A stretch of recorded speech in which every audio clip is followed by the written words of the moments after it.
20వ తేదీ జూలై నెల 2026వ సంవత్సరం. ఈరోజు దేవుని వాగ్దానము. యోహాను రాసిన మొదటి పత్రిక 5వ అధ్యాయము 3వ వచనము. మనం ఆయన ఆజ్ఞలను గైకొనుటయే దేవుని ప్రేమించుట. సహోదరి సహోదరులారా, మనము ప్రభువుని ప్రేమిస్తున్నాము అని కేవలము మాటలలో చెప్పడం వలన ఎటువంటి ఉపయోగం ఉండదు, కానీ క్రియలలో కూడా చూపించగలగాలి.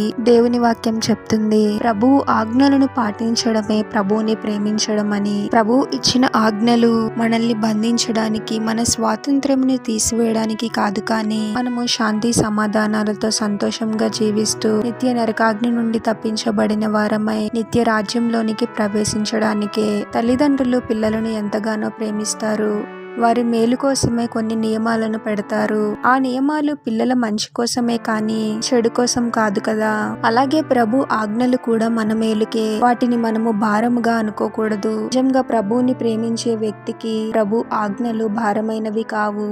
ప్రభువుని నిజంగా ఎవరైతే హృదయపూర్వకముగా ప్రేమిస్తారో ప్రభు ఆజ్ఞలను కూడా వారు ఇష్టపూర్వకంగానే పాటిస్తారు. ప్రభు పట్ల మనము విధేయతను కలిగి ఉండాలి. ఆ విధేయత ప్రభుపై మనకున్న ప్రేమ వలనే రావాలి, కానీ భారము వలన కాదు.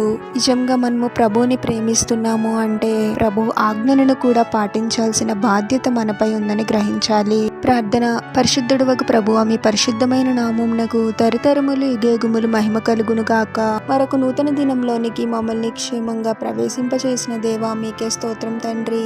కేవలము నోటి మాటల చేత మిమ్మల్ని ప్రేమిస్తున్నాము అని చెప్పేవారముగా కాకుండా క్రియలలో మేము చూపించగలగాలి తండ్రి. మీ ఆజ్ఞలను భారముగా కాకుండా మీ పట్ల విధేయతను కలిగి ఇష్టపూర్వకముగా పాటించాలి తండ్రి. అటువంటి కృపను అనుగ్రహించండి ప్రభువా. మీ ఆజ్ఞలు మా మేలుకే కానీ కీడుకు కాదు అని గ్రహించగలిగే జ్ఞానాన్ని అనుగ్రహించండి తండ్రి. ప్రతిదినము వాక్యమును ధ్యానిస్తూ మీ ఆజ్ఞలను అర్థం చేసుకుంటూ వాటిని అనుసరించి జీవించాలి ప్రభువా.